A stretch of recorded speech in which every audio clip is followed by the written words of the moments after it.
Hey everyone, and welcome back to the channel. Today, we're diving into one of the most powerful and well-known stories ever told, a parable that has echoed through centuries and continues to challenge us today. I'm talking about the parable of the Good Samaritan, found in the Gospel of Luke, chapter 10. Now, you've probably heard the term Good Samaritan before. Maybe you've seen it on the news when someone stops to help at a car accident, or maybe a hospital is named after it. The phrase has become a universal symbol for kindness to strangers. But have you ever wondered where it came from? What makes this particular story so enduring? It all starts with a simple yet profound question. An expert in religious law, trying to test Jesus, asks, "Teacher, what must I do to inherit eternal life?" Jesus, in his classic way, turns the question back on him, asking what the law says. The man answers perfectly. "You shall love the Lord your God with all your heart and with all your soul and with all your strength and with all your mind, and your neighbor as yourself." Jesus tells him, "You have answered correctly. Do this and you will live." But the man isn't satisfied. He wants to justify himself, to narrow down the definition of who he's obligated to care for. So he asks a follow-up question, the very question that prompts this incredible story. And who is my neighbor? This question, who is my neighbor, is at the heart of everything. It's a question we still ask today, isn't it? Who falls within my circle of responsibility? Is it just my family, my friends, people who look like me, think like me, or live in my community? In response, Jesus doesn't give a direct answer or a list of rules. Instead, he tells a story. He paints a vivid picture. A man is traveling on the treacherous road from Jerusalem to Jericho. This road was notorious, winding through deserted, rocky terrain, making it a perfect spot for robbers. And sure enough, the man is attacked. He's stripped, beaten, and left for dead on the side of the road. Now, imagine the scene. This man is helpless, broken, and desperately in need of aid. Who will help him? The first person to come along is a priest, a man of God, someone you would absolutely expect to stop. He sees the injured man. But what does he do? He crosses to the other side of the road and keeps going. A little later, a Levite comes by. A Levite was also a religious figure and assistant to the priests in the temple. He also sees the man, and he too passes by on the other side. Two religious leaders, two pillars of the community, see someone in desperate need, and they both choose to walk away. Jesus doesn't explain why. Maybe they were afraid the robbers were still nearby. Maybe they were worried that touching a bleeding man would make them ceremonially unclean. Whatever their reason, their inaction speaks volumes. Then a third person appears, a Samaritan. Now this is the twist that would have shocked Jesus' original audience. Samaritans and Jews at that time had a deep historical animosity toward each other. They were seen as enemies, rivals in faith and culture. To a Jewish listener, a Samaritan was the last person you'd ever expect to be the hero of the story. But this Samaritan, when he sees the beaten man, doesn't see an enemy or a stranger. He sees a fellow human being in pain, and his reaction is immediate and profound. The story says he was moved with compassion. This wasn't a calculated decision, it was a gut-level, heartfelt response. He doesn't just walk by, he stops. He goes to the man, kneels down, and begins to care for his wounds, using his own oil and wine to clean and soothe them. He bandages him up. Then he puts the man on his own animal, meaning he himself now has to walk, and takes him to a nearby inn. But his compassion doesn't stop there. He stays with the man overnight. The next day, he gives the innkeeper 2 denarii, which was about 2 days' wages, and says, "Take care of him, and when I come back." Have you ever asked one of those huge, life-altering questions? You know the kind I mean. The ones that keep you up at night wondering, what's it all for? Am I doing this right? Well, about 2,000 years ago, a man asked Jesus one of just those kinds of questions. And the answer he got? It wasn't what anyone expected, and it's still changing the world today. The story kicks off in a pretty dramatic way. Imagine this. Jesus is teaching, and a crowd has gathered around him. Suddenly, a man, an expert in religious law, stands up. He's not just curious, he wants to test Jesus. He asks, "Teacher, what must I do to inherit eternal life?" Now, this is the ultimate question, right? It's the spiritual equivalent of asking for the cheat code to the universe. Everyone in the crowd probably leaned in, eager to hear the answer. What's the secret? What's the one thing you have to do? But Jesus, in his typical brilliant way, doesn't just hand over a simple answer. He knows this lawyer isn't just looking for information, he's trying to trap him. So instead of giving a direct reply, Jesus flips the script. He turns the question right back at the expert. He asks him, "What is written in the law? How do you read it?" It's a masterful move. Jesus is essentially saying, "You're the expert. You've studied the scriptures your whole life. You tell me." He's not just avoiding a trap. He's inviting the man and everyone listening to look innovation into the heart of their own beliefs. He's shifting the focus from a theoretical, what-if question to a deeply personal one. The lawyer, being an expert, knows the correct textbook answer. He recites two of the most important commandments from the Hebrew Scriptures.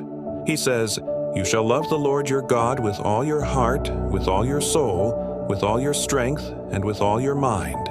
And love your neighbor as yourself." It's the perfect answer. So perfect, in fact, that Jesus tells him, "You have answered correctly. Do this, and you will live." Case closed, right? The lawyer asked. Jesus confirmed the answer. End of story. But it's not. The lawyer, feeling a little exposed and wanting to justify himself, as the scripture says, presses further. He's not satisfied with this simple yet profound command. It's too big, too inconvenient. So he asks a follow-up question, a question that seems simple on the surface but reveals the real issue he's wrestling with. He asks, "And who is my neighbor?" Ah, there it is, the loophole, the fine print. He's not really asking who his neighbor is, he's asking who isn't his neighbor. Who is he allowed to ignore? Who can he exclude from this command to love? Who is outside the circle of his responsibility? This is the question that sets the stage for one of the most famous and powerful stories Jesus ever told, the parable of the Good Samaritan. It's a story that shatters our preconceived notions of who we are called to care for. Jesus is about to take this lawyer's tidy, limited world and turn it completely upside down. And that's where we're going to pick up next time. We'll dive into the parable itself and see how Jesus' answer to "Who is my neighbor?" is just as radical and challenging for us today as it was for that lawyer 2,000 years ago. You won't want to miss it. Thanks so much for watching. If this got you thinking, please hit that like button and subscribe so you don't miss the rest of this story. We'd love to have you join our community. See you in the next video.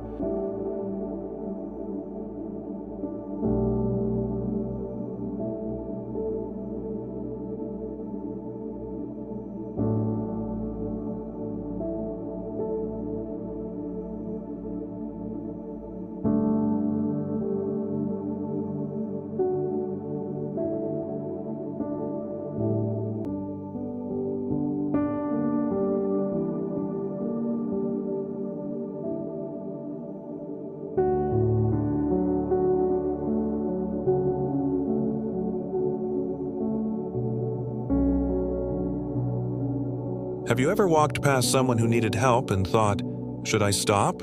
Is it my problem?" Maybe you've seen a car broken down on the side of the road, or someone struggling with heavy groceries. We've all been there, right? We weigh the risks, the time it'll take, and often we just keep going. It's a tough question, and it's not a new one. In fact, it's a question that was asked thousands of years ago, leading to one of the most powerful stories ever told. So, picture this. A religious scholar, an expert in the law, comes up to Jesus and asks a massive question. What must I do to inherit eternal life? Jesus, being a great teacher, flips it back on him. "You're the expert," he basically says. "What does the law say?" The scholar nails it, quoting the two greatest commandments. Love the Lord your God with all your heart, soul, strength, and mind, and love your neighbor as yourself. Jesus says, "You got it. Do this, and you will live." But the scholar isn't satisfied. He wants to get specific. He wants to know exactly who fits into this neighbor category. Maybe he was looking for a loophole, a list of people he didn't have to love. So he asks a follow-up question that changes everything. And who is my neighbor? This question is the key. It's what sets the stage for the famous parable of the Good Samaritan. Instead of giving a simple definition, Jesus tells a story. A man is traveling from Jerusalem to Jericho, a notoriously dangerous road. He's attacked by robbers, beaten, stripped of his clothes, and left for dead on the side of the road. Now, you'd think the religious leaders of the day would be the first to help, right? A priest comes by, sees the man, and crosses to the other side of the road. Then a Levite, who also served in the temple, does the exact same thing. They saw the need, but they decided it wasn't their problem. They didn't see the dying man as their neighbor. Then someone completely unexpected comes along, a Samaritan. Now you have to understand, Jews and Samaritans at that time despised each other. They had deep religious and cultural divides. They wouldn't even share a cup of water. By all accounts, the Samaritan had every reason to keep walking, but he doesn't. The story says he took pity on the man. He didn't just feel sorry for him, he acted. He bandaged his wounds, pouring on oil and wine, which were ancient forms of medicine. He put the man on his own donkey, took him to an inn, and cared for him through the night. And it doesn't stop there. The next day, he gives the innkeeper 2 silver coins, that's about 2 days' wages, and says, "Look after him, and when I return, I will reimburse you for any extra expense you may have." He offered a blank check for a complete stranger, his supposed enemy.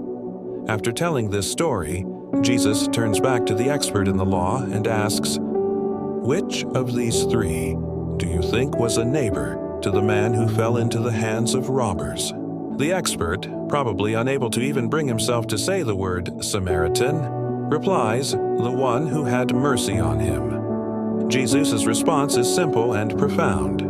Go and do likewise. He completely flips the question. The scholar asked, "Who is my neighbor?" trying to define who he had to love. Jesus answers by showing that the real question isn't, "Who is my neighbor?" but, "Am I being a neighbor to others?" It's not about who deserves our love, but about whether we are willing to give it. A neighbor isn't defined by geography, religion, or social status. A neighbor is anyone who shows mercy and compassion to someone in need, regardless of who they are. This story challenges us to stop looking for reasons not to help and start looking for opportunities to be the one who stops, who cares, and who acts. It's a radical call to love that crosses all boundaries.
Today, we're embarking on a journey back in time, traversing one of the most infamous roads in history, the path from Jerusalem to Jericho. This isn't just a stretch of land. It's a place where history, geography, and profound stories intersect. Many of us know it from the famous parable of the Good Samaritan. But what was this road really like? Why was it considered so perilous? Let's find out together. Our journey begins in Jerusalem, the holy city, perched high in the Judean mountains about 2,500 feet above sea level. From there, the path to Jericho is a dramatic and relentless descent. Jericho, one of the oldest cities in the world, sits nearly 850 feet below sea level in the Jordan Valley. This means that over a distance of just about 17 miles, travelers would drop over 3,300 feet. Imagine walking that, a steep, winding, and physically exhausting trek under a harsh, unrelenting sun. But the challenging terrain was only part of the danger. The road itself was a narrow, twisting path carved through a barren and desolate wilderness. The landscape was, and still is, stark and rugged, characterized by rocky hills, deep ravines, and countless caves. The reddish-brown rock formations would bake in the heat, creating a desolate, almost alien environment. There were very few signs of life, no villages or settlements along the main route to offer refuge or assistance. Travelers were utterly exposed and isolated. This very isolation is what made the road a notorious haven for bandits and robbers. The countless caves and rocky outcrops provided the perfect hiding spots for thieves to lie in wait. They could watch the road from above, unseen, and choose the perfect moment to ambush unsuspecting travelers. A lone person or a small, poorly defended group was an easy target. These robbers weren't just opportunistic, they were often ruthless. They knew that anyone traveling this route was likely carrying goods, money, or other valuables. Historical accounts from the time, including those from the historian Josephus, confirm the road's dangerous reputation. It was known as the Way of Blood for good reason. Ambushes were frequent, and violence was common. Robbers would strip their victims of everything they had: their clothes, their money, their supplies, and often leave them beaten and for dead on the side of the road. In this harsh environment, without help, being left injured was a virtual death sentence. The heat, the lack of water, and the wild animals would finish what the robbers had started. Think about the psychology of traveling this road. Every shadow would seem menacing, every noise in the distance a potential threat. The journey demanded constant vigilance. People would travel in larger, well-armed caravans for safety, but even that wasn't a guarantee. The robbers were organized and knew the terrain intimately. They could appear and disappear into the rocky landscape in a flash. So, when we hear the story of the man who fell among thieves on his way to Jericho, it's not just a random setting for a story. It was a very real, very present danger that everyone in that region would have understood immediately. The audience of the time would have shuddered, knowing exactly the kind of terror and desperation the man in the parable faced. The road wasn't just a path, it was a symbol of peril, of vulnerability, and of the desperate need for compassion in a harsh and unforgiving world.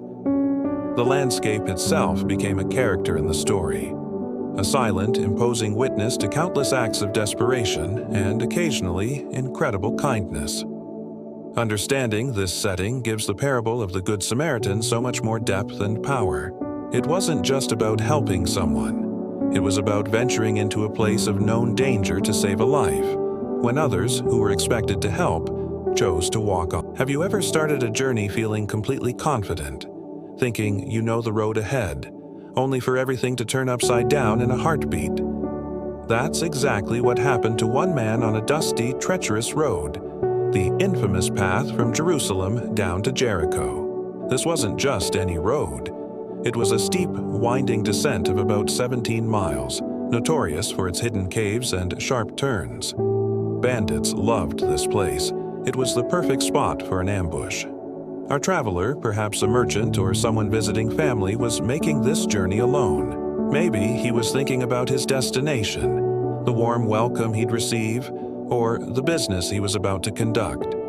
He felt secure, but that sense of security was a fragile illusion. Suddenly, from the shadows of the rocks, they appeared. Thieves. This wasn't a simple mugging. It was a brutal, merciless attack. They didn't just want his money or his goods. They swarmed him, their only goal to take everything he had by any means necessary.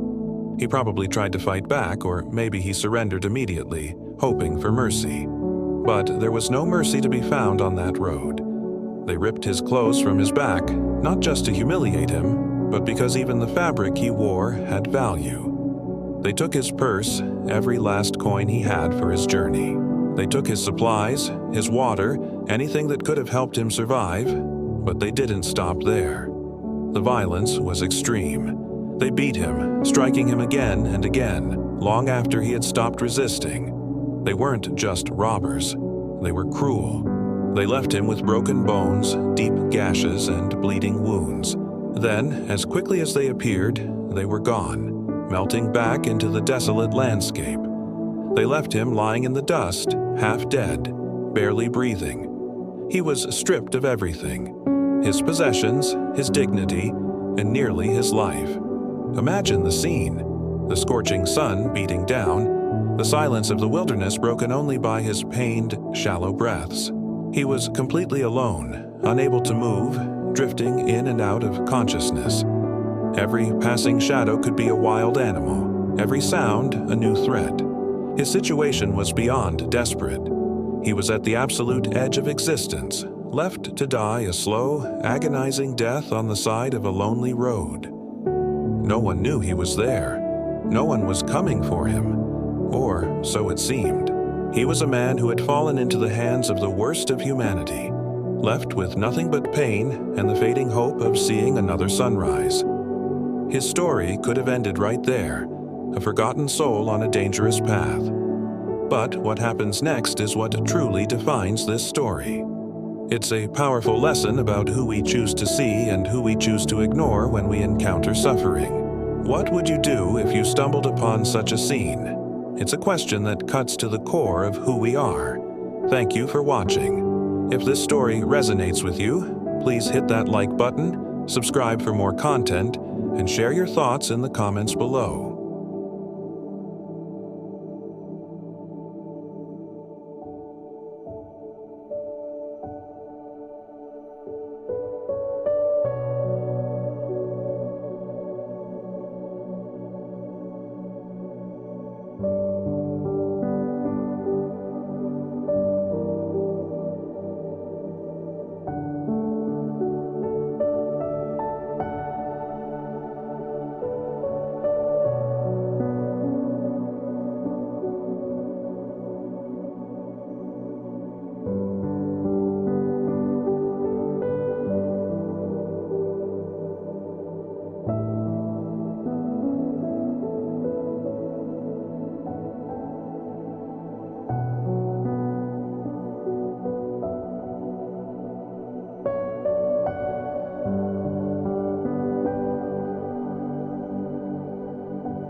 Start with a thoughtful, slightly somber tone. Imagine you're walking down a quiet street, perhaps on your way home after a long day. You see someone on the side of the road. They look hurt, distressed, clearly in need of help. You feel that pull, that instinct to stop, to ask if they're okay. Now, hold that thought. This scenario isn't just a hypothetical. It's the foundation of one of the most powerful stories ever told, the parable of the Good Samaritan. It is a story that challenges our assumptions about who is truly good and who is truly our neighbor. In the story, a man is beaten, robbed, and left for dead. The first person to pass by is a priest. A priest!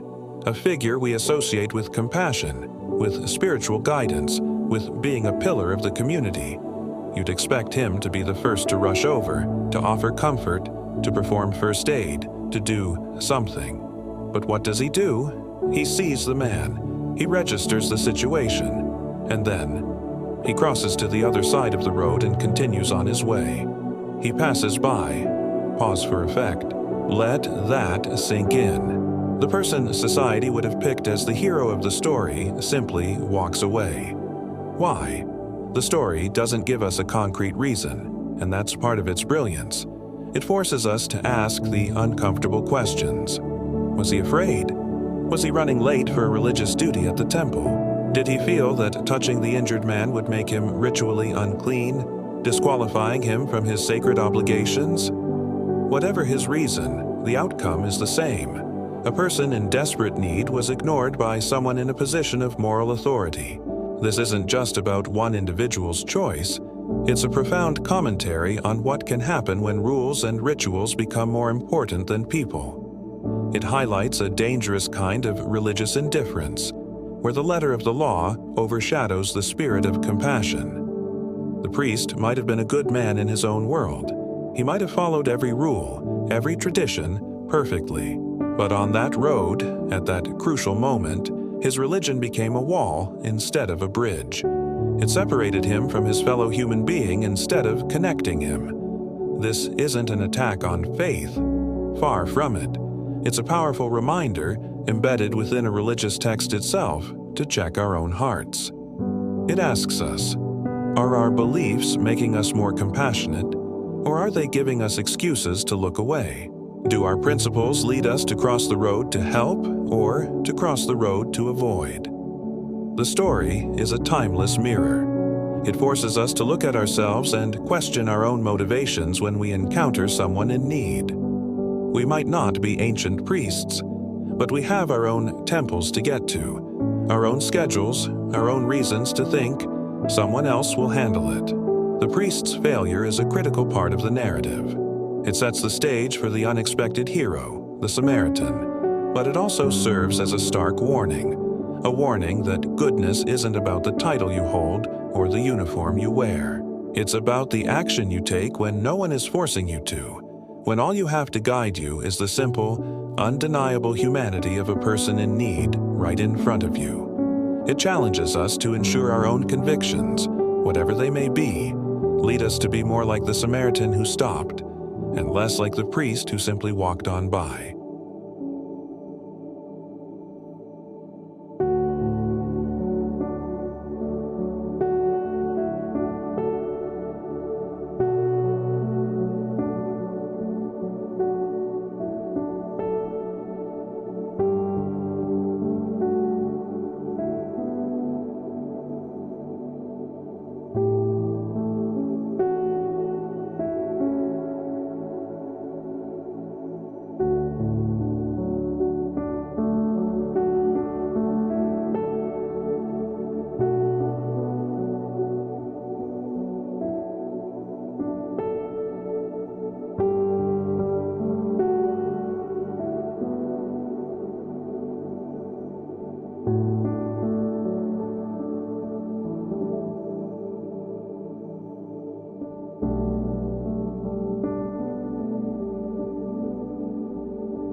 Last time, we talked about the priest who walked right past the man left beaten on the side of the road. It's a shocking moment, a real letdown from someone you'd expect to be a pillar of compassion. But the story doesn't end there.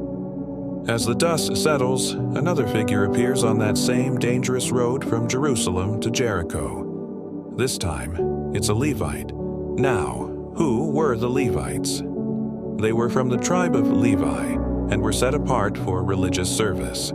They assisted the priests in the temple, taught the law, and were deeply involved in the spiritual life of the community. In the social and religious hierarchy of the time, a Levite was right up there. They were respected, knowledgeable, and dedicated to serving God. So when this Levite comes along, you'd think, okay, here we go. Here's the help. This guy will surely do the right thing. But what happens? The story tells us that he too came to the place, saw the injured man, and passed by on the other side. He does the exact same thing as the priest. He sees the suffering. He understands the need.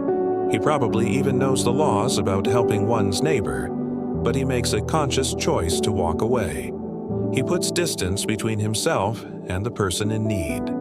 This is a powerful and challenging part of the story. It doubles down on the theme of neglect. It's not just one isolated failure, it's a pattern. Two prominent religious figures, men who were supposed to be moral examples, both failed the basic test of human kindness. Their religious status, their knowledge, their titles, none of it translated into action when it mattered most. This detail is crucial because it forces us to look beyond labels. It suggests that true faith isn't about the position you hold or the group you belong to. It's about what you do when faced with the suffering of another. The story is setting the stage for a dramatic contrast, making us wonder, if the religious experts won't help, who will? This second failure deepens the problem and makes the eventual arrival of the hero even more impactful. It's a stark reminder that opportunities to show love and mercy can be missed by anyone, even those we least expect. Join me next time as we see who finally stops on that lonely road.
And seeing the human being right in front of us.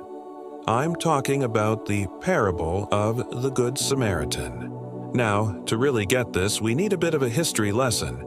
Imagine two groups of people who just did not get along. That was the relationship between the Jews and the Samaritans back then. There was deep-seated animosity and prejudice. So, when Jesus tells this story, he intentionally picks a Samaritan to be the hero, which would have been absolutely shocking to his audience. The story goes like this. A man is traveling, gets attacked, robbed, and is left for dead on the side of the road. Pretty awful situation, right? Then, two respected figures from the Jewish community walk by, a priest and a Levite. You'd think they would be the first to help, but they both cross to the other side of the road and keep going. They see the suffering, but they choose to ignore it. Then along comes the Samaritan, the outcast, the one nobody expected anything good from. What does he do? He doesn't just see the injured man, he feels for him. The story says he had compassion. He stops, cleans and bandages the man's wounds, puts him on his own animal, and takes him to an inn to recover. And he doesn't stop there. He pays the innkeeper and promises to cover any extra costs. This Samaritan didn't ask, "What will happen to me if I stop to help?" He asked, "What will happen to him if I don't?"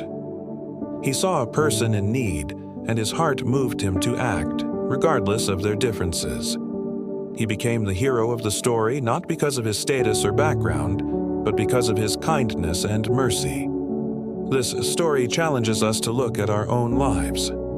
Who are the people we might be tempted to walk past? True compassion doesn't care about social status, background, or what someone looks like. It simply sees a need and responds with love. It's about letting our hearts break for what breaks others and then doing something about it.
Imagine finding someone left for dead on the side of the road.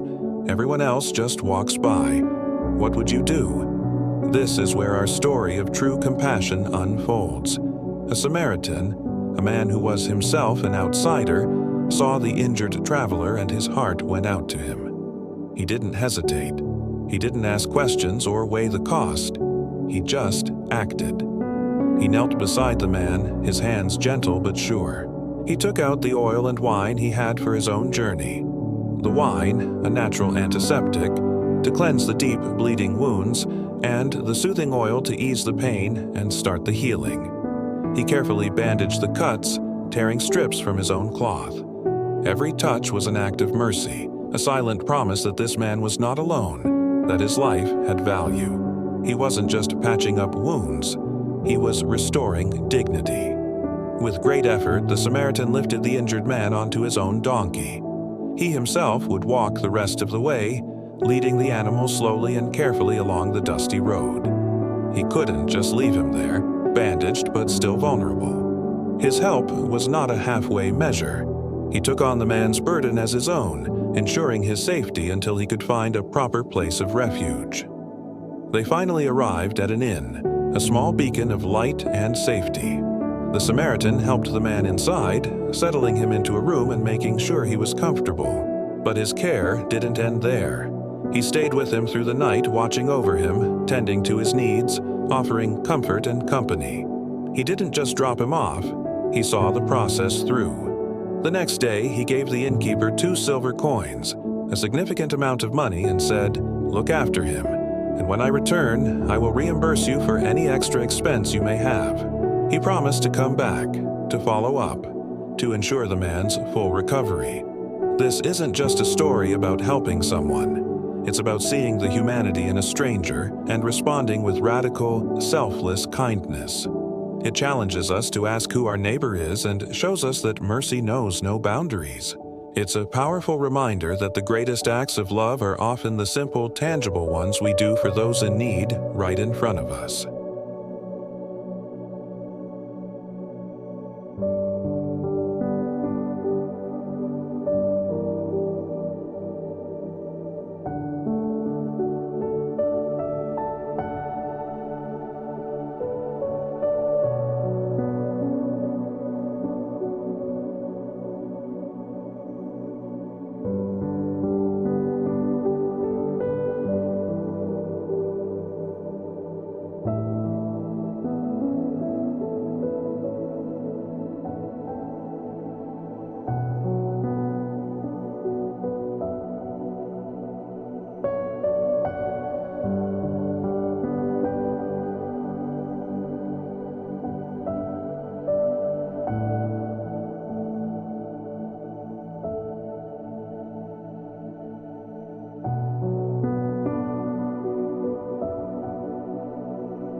Have you ever stopped to think about what compassion really costs? We often think of it as a feeling, a moment of sympathy. But true compassion, the kind that changes lives, always has a price tag. Let's look at the famous story of the Good Samaritan. It's not just about stopping to help someone in need. It's about what happens next. The story tells us about a man, beaten, robbed, and left for dead. A priest and a Levite, both respected religious figures, see him and walk on by. Maybe they were busy. Maybe they were scared. Then a Samaritan comes along. He sees the man, and the Bible says he had compassion. But his compassion wasn't just a fleeting feeling. It spurred him to action. He cleans the man's wounds using his own oil and wine. That's his personal supplies, his resources. He puts the man on his own animal, which means he probably had to walk himself. He takes him to an inn and cares for him through the night. Already, he's given his time, his energy, and his resources. But it doesn't stop there. This is where the real cost becomes clear. The next day, the Samaritan has to leave. He goes to the innkeeper, pulls out his own money, 2 denarii, which was about 2 full days' wages for a common laborer, and says, "Take care of him. Whatever more you spend, I will repay you when I return." Think about that. He's not just paying for the immediate need. He's opening a blank check for this stranger's future care. He's taking on financial responsibility for someone he doesn't even know. This is what sacrificial love looks like. It's not just about doing what's convenient. It's about being willing to pay the price, in time, in effort, and yes, sometimes in money. It is about giving up a piece of your own comfort and security for the well-being of another. The Samaritan didn't just feel sorry for the man. He invested in his recovery. He paid the cost of compassion. So the next time we feel a pang of sympathy, let's ask ourselves, are we willing to go beyond the feeling?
And thought-provoking questions ever asked. A question that completely redefines how we see the world and our role in it. It comes from the story of the Good Samaritan, a parable many of us know well. A lawyer, an expert in religious law, approaches Jesus and asks, "What must I do to inherit eternal life?" Jesus turns the question back to him, asking what the law says.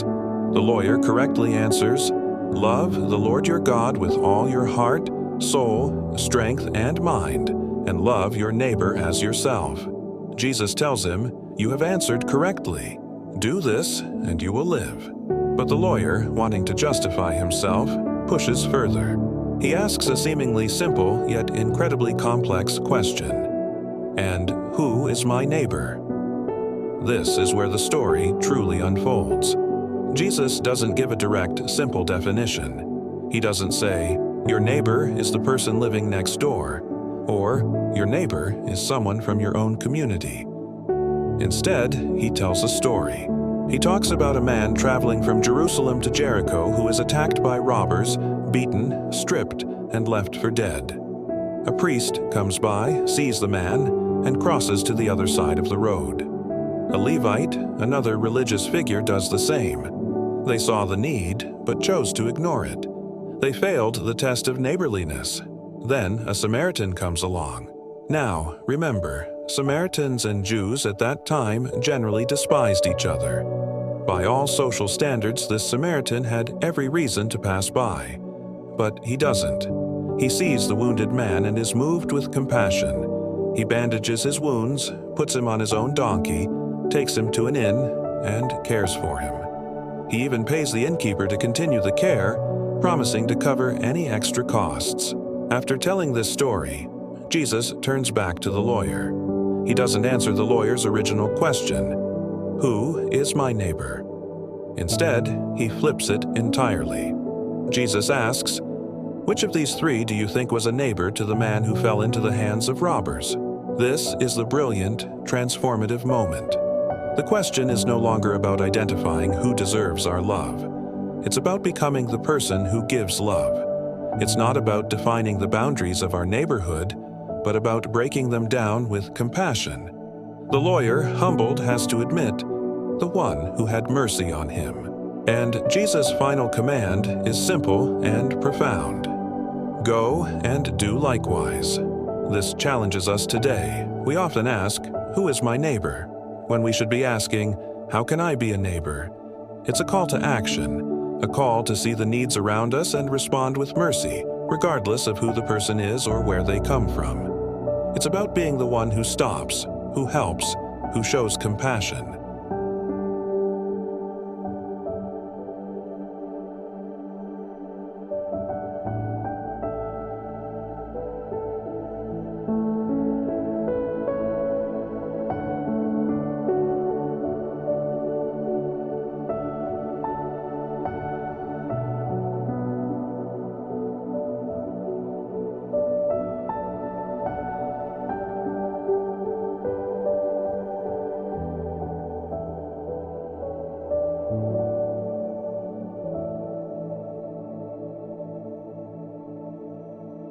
But maybe don't think about enough. Neighbor. What does that word really mean to you? Is it just the person who lives in the house next door? The family across the hall? Or is it something more? We often get caught up in our own bubbles. It's easy to see the world in terms of us and them. We categorize people based on where they come from, what they believe, what they look like, or how much money they have in the bank. We build these invisible walls, thinking they keep us safe, but really, they just keep us separate. We might say hello to the person living next to us, but do we truly see them? Do we know their story? The truth is, the idea of a neighbor goes so much deeper than just physical proximity. It's not about sharing a fence line. It's about sharing our humanity. A true neighbor isn't defined by their passport, their place of worship, or their social status. A true neighbor is defined by something much more powerful: love in action. Think about it. When you see someone struggling, what's your first instinct? Is it to look away, to think, that's not my problem? Or is it to reach out, to offer a hand, to ask, how can I help? That moment, that choice to act with compassion, is what transforms a stranger into a neighbor. Being a good neighbor means showing up. It's the simple act of bringing a meal to a family that's just welcomed a new baby. It's checking in on an elderly person down the street, especially when the weather is bad. It's offering a listening ear to someone who's clearly having a tough day, even if you don't have all the answers. It's celebrating their joys and offering comfort in their sorrows. These actions don't require a huge budget or a grand plan. They just require a little bit of your time and a whole lot of your heart. It's about choosing empathy over apathy. It's about seeing the person, not the label. When we see someone in need, whether they're next door or across the world, and we choose to act with kindness, we are living out the true meaning of being a neighbor. This isn't about erasing our differences. Our unique backgrounds and beliefs are what make the world so rich and beautiful. But it is about recognizing that beneath all those differences, we are all connected. We all want to feel safe, to be loved, and to have a sense of belonging. And we have the power to give that to each other every single day. So, I want to challenge you this week. Look around your community. Who can you be a neighbor to? It might be the new family that just moved in, who could use a friendly face and some local recommendations. It might be volunteering at a local food bank or community center. It could even be as simple as smiling and saying a genuine good morning to the people you pass on the street. Let's break down those invisible walls and start building bridges of compassion instead. Let's redefine neighbor, not by who lives next to us, but by how we choose to live next to each other. It's a choice we make with every act of kindness, every gesture of support, and every moment we choose love. Because in the end, that's what truly matters. It's not about what divides us, but about what unites us. And the simple, powerful act of being a good neighbor is one of the most profound ways we can make our world a better, kinder place for everyone.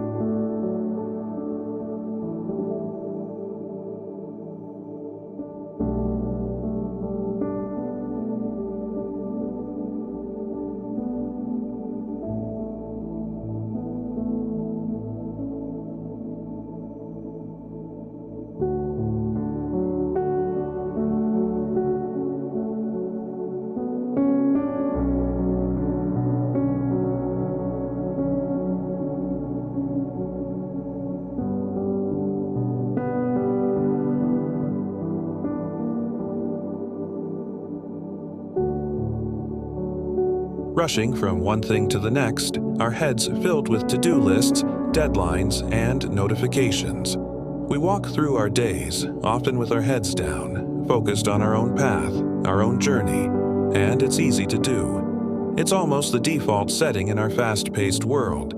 But I want to ask you a question. As we're walking our path, who are we walking past? Who are the people on the side of our road that we might not even be noticing? Think about the story of the Good Samaritan. It's a classic, right? A man is hurt, left on the side of the road. People who you'd expect to help just walk on by. They're busy, important, and have places to be. It's easy for us to judge them, but if we're honest, how often are we those people? Who are the wounded travelers in our world today? They might not have physical injuries. Their wounds might be invisible. It could be the new colleague at work, eating lunch alone, struggling to fit in. It could be the elderly neighbor whose only conversation all week is a brief hello with the mail carrier. It could be the single parent at the grocery store, looking exhausted and overwhelmed, just trying to make it through the checkout line. It could be a friend who's suddenly gone quiet on social media, posting happy pictures but privately battling anxiety or loneliness.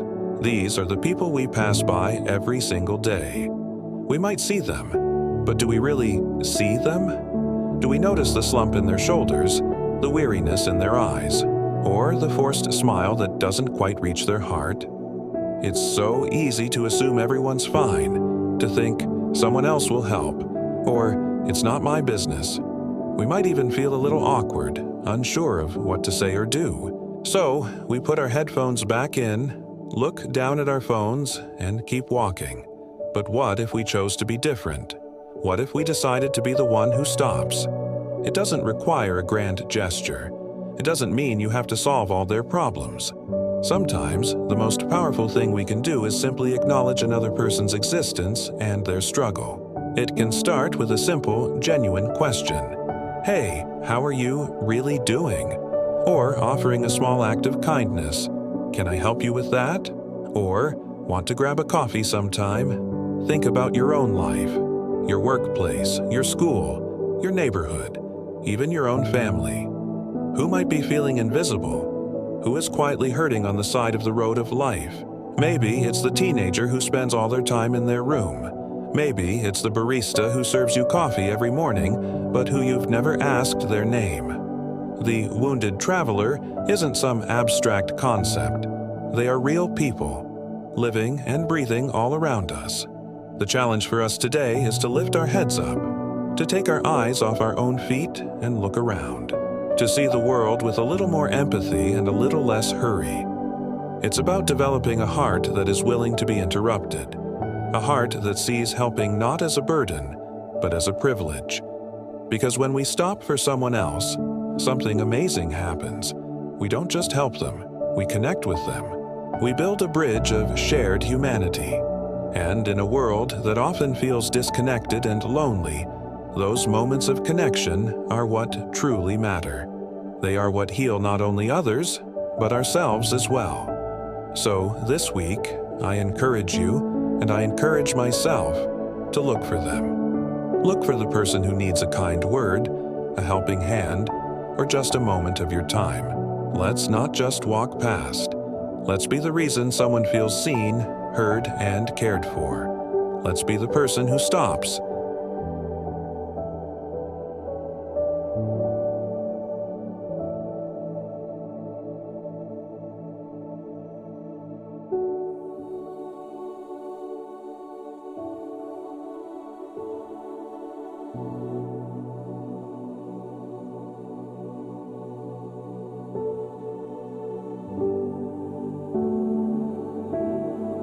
But not just any love. I'm talking about a love that knows no borders, no boundaries, and no limits. Think about it for a moment. What does love without borders truly mean? In our world, we're so used to drawing lines. We have lines between countries, cultures, social classes, and even within our own communities. We naturally categorize people, us versus them. It's an easy trap to fall into, creating divisions that can lead to misunderstanding and conflict. But as followers of Christ, we are called to something radically different. We're called to a love that actively dismantles these walls. The ultimate example of this, of course, is Jesus himself. His entire ministry was a masterclass in borderless love. He didn't just stay in one place or talk to one type of person. His compassion crossed every imaginable social, religious, and cultural boundary of his time. He dined with tax collectors who were seen as traitors. He touched and healed lepers, who were considered outcasts. He spoke with a Samaritan woman at the well, breaking both gender and ethnic barriers in one conversation. For Jesus, a person's background, their past mistakes, or their social standing didn't matter. He saw their heart, their humanity, and their need for grace. His love wasn't reserved for the righteous or the respectable. It was a flood of compassion for everyone. This is the standard we're invited to live by. True Christian love isn't just a warm, fuzzy feeling we have for our friends and family. It's a conscious, active choice to extend grace, kindness, and understanding to everyone, especially those who are different from us. It's about seeing the person behind the label. It's about listening to the stories of those from other countries, learning about their cultures and seeing them not as foreigners, but as brothers and sisters. It's about offering a hand to the person in our own community who feels isolated or forgotten. This kind of love is challenging. It requires us to step out of our comfort zones. It means we have to confront our own prejudices and preconceived notions. It means choosing empathy when it would be easier to choose judgment. But this is where the transformative power of faith truly shines. When we allow God's love to work through us, it stretches our own capacity to love. We begin to see people through His eyes, as precious individuals, each created in His image. So, how can we practice this borderless love in our daily lives?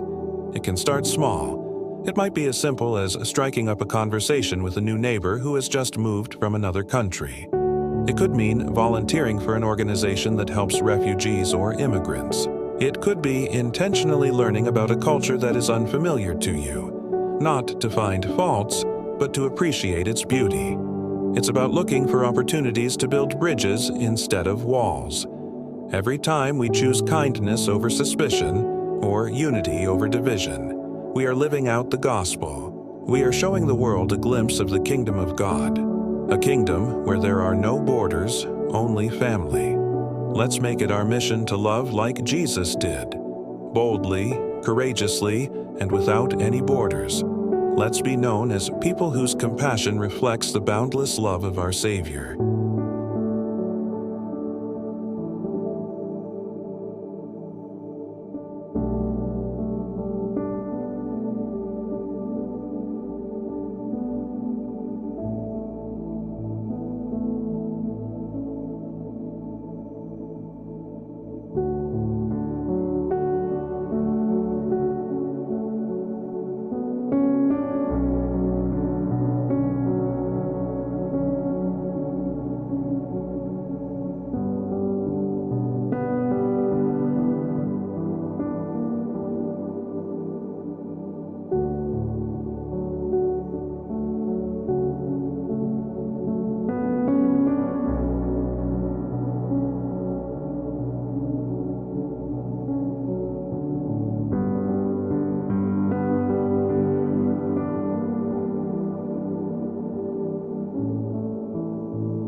So, what does this all mean for us? Right here, right now? We've journeyed through this story. We've unpacked its layers, and we've seen a powerful example of what it truly means to be a neighbor. But this isn't just a story from long ago. It's a living, breathing challenge for every single one of us today.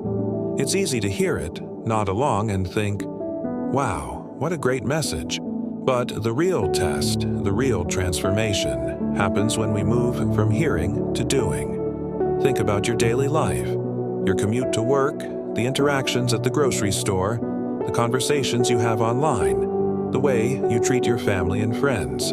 In every one of these moments, we are presented with a choice. We can choose to walk on by, maybe because we're busy, we're tired, or we think someone else will handle it. We can get caught up in our own worlds, our own problems, our own to-do lists, and become blind to the needs of those right in front of us. It's the path of least resistance, and honestly, it's the one many of us take more often than we'd like to admit. But there's another path. It's the path of the one who stopped, the one who saw a person in need and didn't see an inconvenience, but a fellow human being. This path requires us to open our eyes and, more importantly, our hearts. It asks us to pause, to listen, and to ask, "How can I help?" It's about offering a kind word to the stressed-out cashier, giving up your seat on the bus, or truly listening to a friend who is struggling without immediately trying to fix their problems.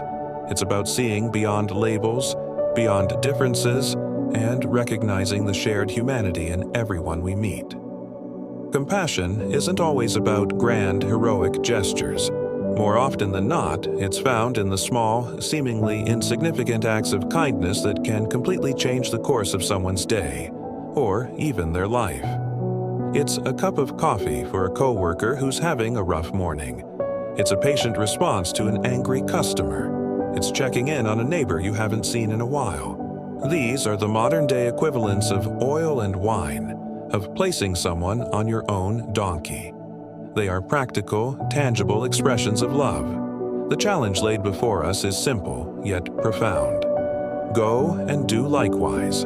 This isn't a suggestion, it's an invitation to a more meaningful, connected way of living. It's a call to actively look for opportunities to show mercy, to extend love, and to practice compassion in our own spheres of influence. Who in your life needs you to stop? Who is metaphorically beaten and left on the side of your road? It could be a family member, a colleague, a stranger. So I challenge you, and I challenge myself, to take this to heart. Let's not just be hearers of the word, but doers. Let's make a conscious effort this week to find one person, just one, for whom we can stop. Let's look for that opportunity to show unexpected kindness and compassion. Let's be the answer to someone's silent prayer. Because when we choose to act with love, we don't just change their world, we transform our own. We become part of a ripple effect of goodness that this world desperately needs. Thank you so much for joining me on this reflection today. If this message resonated with you, please give this video a thumbs up, and I'd love to hear your thoughts in the comments below. How do you plan to go and do likewise this week? And if you haven't already, please consider subscribing and hitting that notification bell so you don't miss our future conversations. Until next time, take care and go make a difference.